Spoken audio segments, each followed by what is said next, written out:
שלום, ברוכים הבאים להובי ניטרו. היום אנחנו עושים בדיקת סיבולת לקסדה, קסדה מסוג אטו.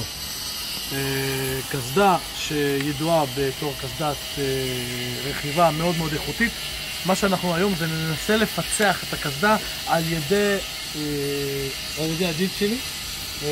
כן, לראות עד כמה היא סבילה ובאיזה שלב של הגלגל היא מתנפצת ונמעכת לרסיסים. כמובן היא עשויה מהחומרים החזקים ביותר.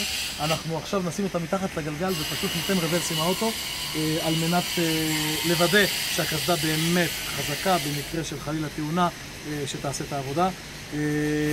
אוקיי, אני יוצא לבדיקה, אני אניח את הקסדה כאן ודונל, אתה מכוון אותי?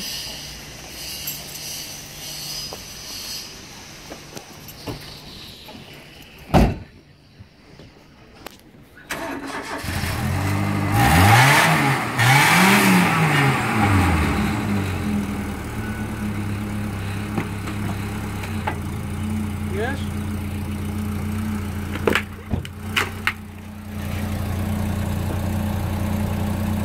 קצת מפה, קצת משם.